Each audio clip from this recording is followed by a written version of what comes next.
यदि हरि का भजन करना चाहते हो, काम क्रोध लोभ मोह मद मत्सर, ये जो षड विकार हैं, भगवान की शरणागति लेकर भगवान के बल से इनसे बचने का प्रयास करो। नाम जप करो।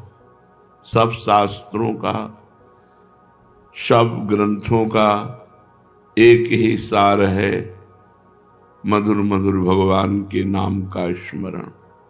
आपकी कृपा प्रसाद से मोह का नाश हो गया और अखंड स्मृति प्राप्त हो गई।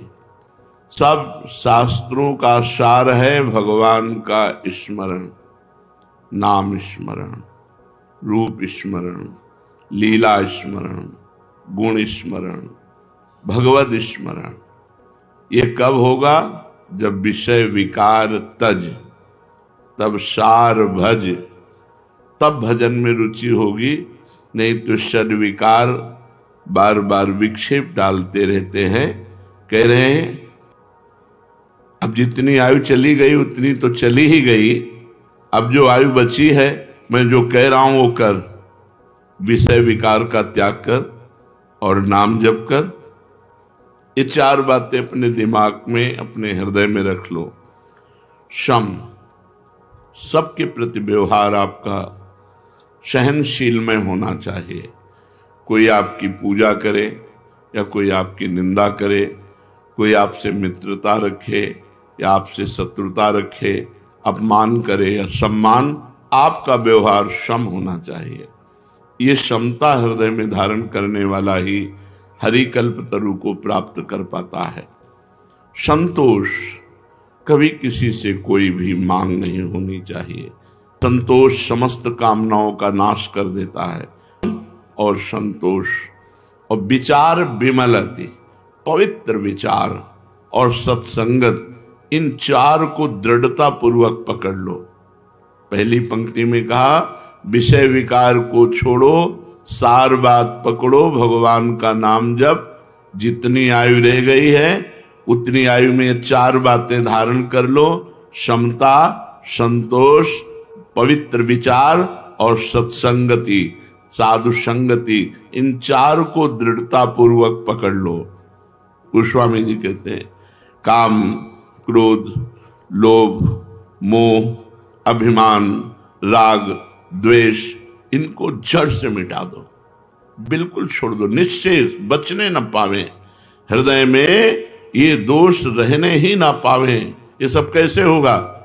नाम जप, क्षमता, संतोष, सद्विचार, सत्संगति, ये चार बातें।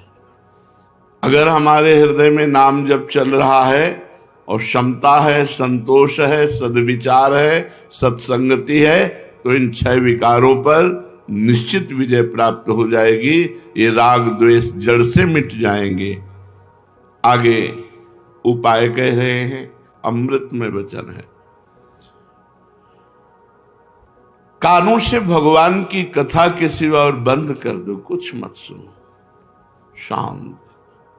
मोबाइल भी हो तो केवल भगवत चर्चा सुनो, नहीं उसका स्विच ऑफ रखो।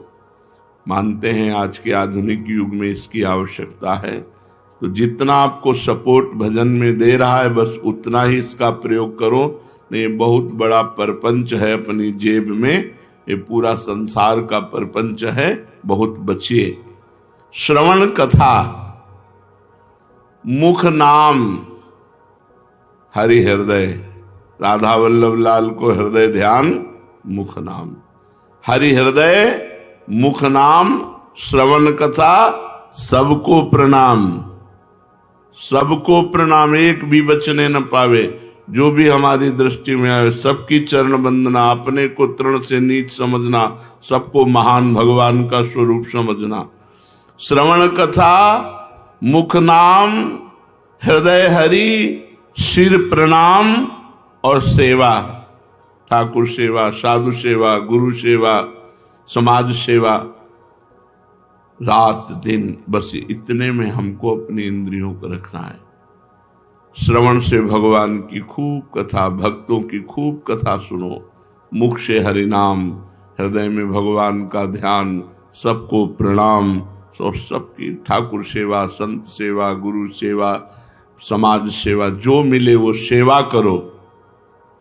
और कह रहे हैं नेत्रों से कृपा समुद्र भगवान को ही चराचर विश्व रूप में देखो।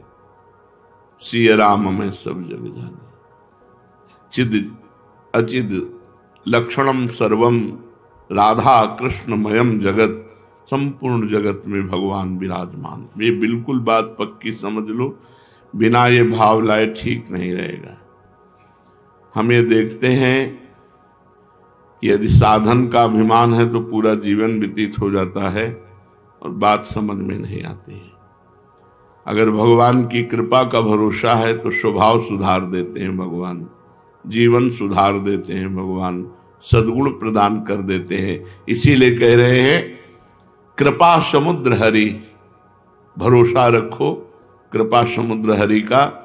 और ये जितना जग है ये सब उन्हीं का रूप है, ऐसा मानो। नेत्रों से जहां तुम्हारी दृष्टि जाए मेरे प्रभु इसमें विराजमान। नेत्रों से कृपा सागर चराचर विश्व में अपने आराध्य देव को, श्री गोस्वामी जी कहे जानकी वल्लभ को देखो, सर्वत्र वही प्रभु विराजमान है। यही भक्ति है, यही वैराग्य है, यही ज्ञान है।